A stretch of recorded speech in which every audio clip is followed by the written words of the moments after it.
The barking of dogs is deepening the yellow of the sunflowers. A descending fog is making an autumn day taste of buried years. These are two haikus by the incredible African-American poet and novelist Richard Wright. Richard Wright was born in 1908 in Mississippi and lived through the 1930s in Chicago. He was an incredible man with a really amazing life story, and he became a haiku writer in just the last 2 years of his life. His life was cut, unfortunately, quite short at, I think, the age of 56. You can double check because I've included a link to Richard Wright's biography on the Facebook group page.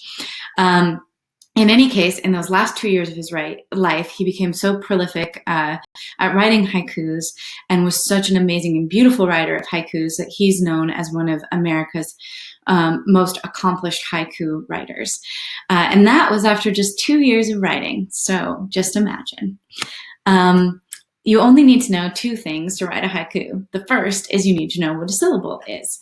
A lot of us know this, and so I'm going to go into it very briefly. And then if you need more help with syllables, please, please, please reach out to me in a video or on this post, and I'll do a little more work on syllables. A syllable is just a single unit of pronunciation having one vowel sound. So if it has more than one vowel, a word doesn't necessarily always have more than one syllable. For example, the word sound has more than one vowel, but only one vowel sound. So it's just one syllable. A lot of people use clapping to mark syllables, so I'll do a little bit of that. So two examples at the bottom are water, which has 2 syllables, and inferno, which has 3 syllables. Okay, nice and simple. But again, reach out to me if you need more help on syllables. The next thing is a word that I'm going to use a lot throughout this entire series, which is the word prosody. So prosody is just the word that we use to describe the form of a poem. It's blank prosody. So, for example, a haiku is syllabic prosody because it's a poem arranged by syllables. So we're going to take a look at a couple of haikus and do some detective work to see if we can figure out how exactly that arrangement works. And then I'm going to talk a little bit about your first haiku and jumping into it. So first, some themes to consider when writing a haiku, things that you see come up over and over again in haikus, are things like nature, which is not on this list, but 2 other things that I've identified that I think are really helpful in determining really good subject matter for a haiku are things like a small moment with a large impact, or a universal truth that can be made plain by something mundane. It's a little internal rhyme for you. So those are the kinds of things that you want to look for when writing a haiku. It's what they're really good at revealing and helping us share with one another.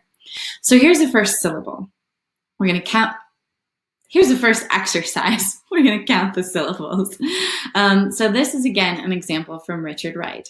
So just enough of rain, 5, to bring the smell of silk, 6, from umbrellas, 4. Now, some of you have studied haikus before and you're screaming, it's 575.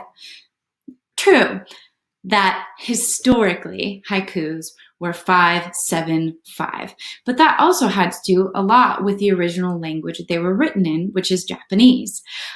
So you can write in that very strict 575, or you can choose for yourself a little bit looser of a form, which would just be sort of the first line and the last line having fewer syllables than the middle line, and all of them sticking to less than 7 syllables.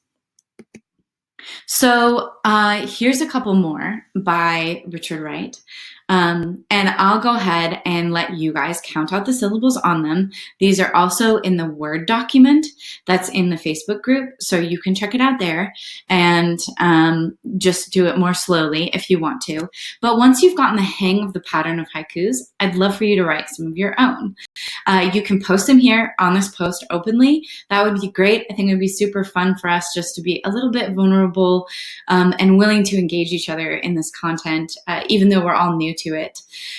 Or you could email them to me, you could message them to me privately, and I'd be happy to take a look at them off of this forum. So once you've really gotten the hang of haikus, you might want to take even more liberty with the form. So here I have an example of some variations on the haiku. This is by Ted Kooser, who's one of my favorite poets, and so you're going to hear a lot more about Ted Kooser over the course of these lessons. So here's his variation on a haiku. While my bowl is still half full, you can eat out of it too. And when it is empty, just bury it out in the flowers.